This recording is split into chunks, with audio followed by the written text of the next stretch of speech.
Praise the Lord, everybody. I'm Dray Hill, and I want to invite you to a special edition of the Church House Snapshot interview.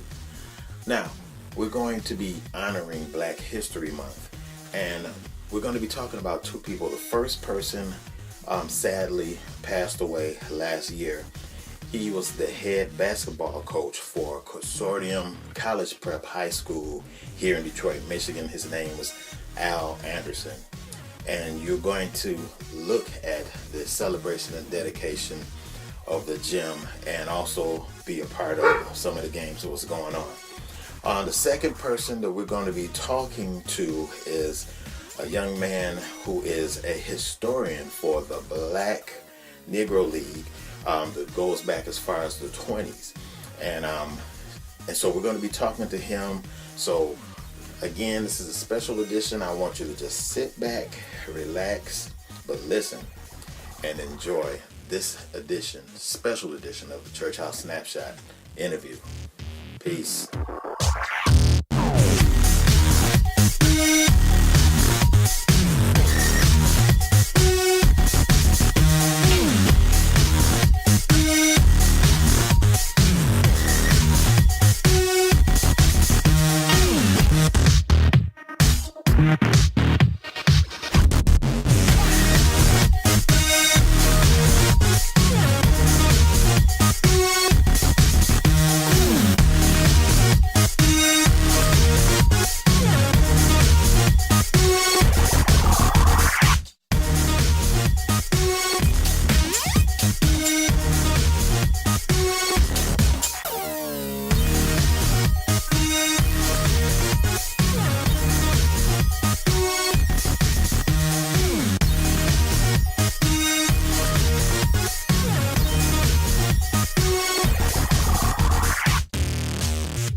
Wow.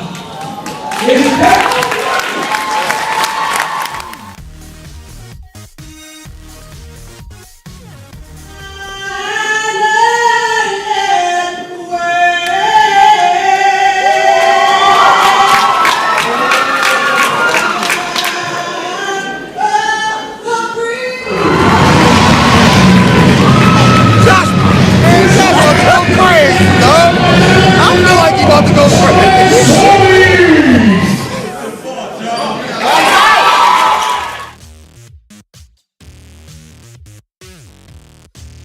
Praise the Lord, everybody. I just want to thank you for being here for another Church House Snapshot interview.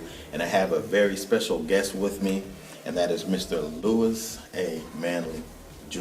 Yes. Is that correct? Yes, sir. Thank Okay, you. all right. Yes, and this gentleman has a lot to do with the Negro Baseball Association. Correct. Okay.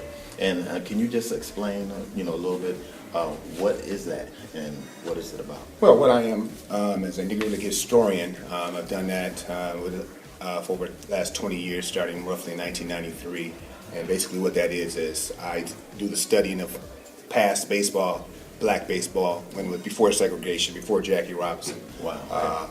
And what I've done basically is done over 150 interviews on camera with over 150 different Negro League ball players. Wow. From that time period, basically notating their careers on tape, Okay. from the beginning to the end of their careers. And what that is, why that is so important is because once they're gone, they're gone. Right, And that's true. my motto is researching the black diamonds of baseball. Okay. And a lot of folks, especially in the African American community, are not aware of the great legacy Yes. that we have as Right. athletes and as businessmen in the early 30s, 20s, 30s, and 40s in America. So I've took it upon myself, along with other men and women in the country, to try to keep that legacy alive.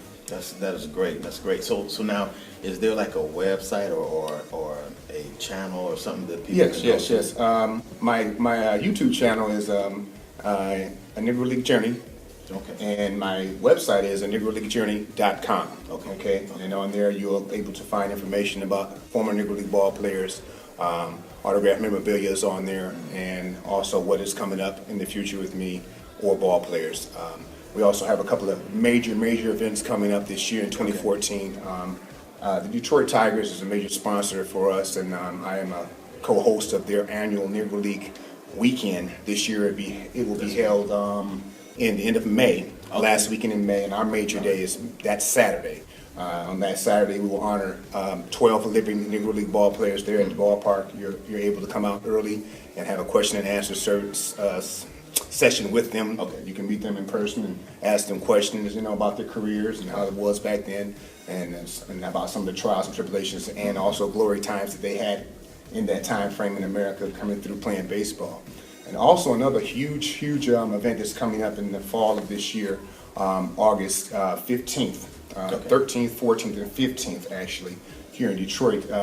For the first time, we'll be hosting the Negro League National Conference. That's the Jerry Malloy Negro League National Conference. Okay. And that will be here in Detroit for the first time. It's the 17th annual conference. And what that will be is the head historians in the country, roughly around 125 to 150 head historians from the Negro League Historian Association, will be convening here in Detroit. Okay. I had the honor to be named co-chairman of that committee this year. All right, that's great. So that's a big honor. We give God glory for that. Amen. We all realize that if it wasn't for Him, none of these things would be happening. That's right. Absolutely. So we're happy about that.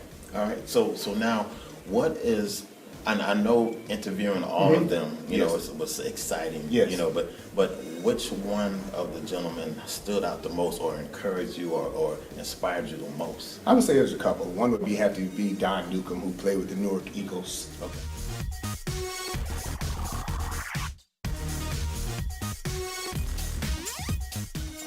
In 1943 and 44, went on with the Brooklyn Dodgers. Wow. And played with Jackie Robinson for multiple years. And by the way, Don Newcomb is the only person to win Rookie of the Year in the Major League Baseball, Cy Young, and MVP. Wow. The only person to win all three major awards in Major League Baseball. And the thing about that is, we don't, as our people, we don't know that. We don't know that.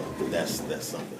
But to ask you a question, what he encouraged me to keep the word going, keep the word going, keep it alive, and pass on to the younger generation. Okay. Because even my generation, we're not fully aware of the great impact Right. that we had as African Americans in America. So that stood in my heart, and the words he gave me to continue to do that. Another one would be probably Buffalo Neal.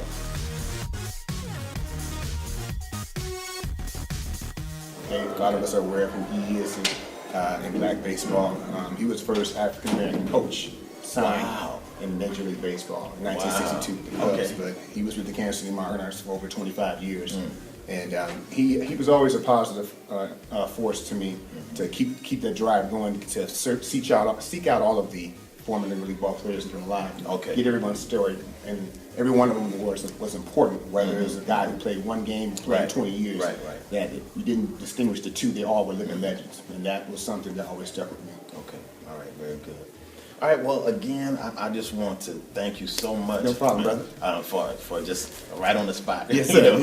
Not a problem. It's a blessing to know somebody that's looking back and encouraging our people today. Because we definitely need that, and importantly, the guy gets the glory. Because it was him that opened up people's hearts and minds to allow our people to continue to move forward. And we give him all the glory for that. So again, thank you so much. Thank you. Hey, next time, people.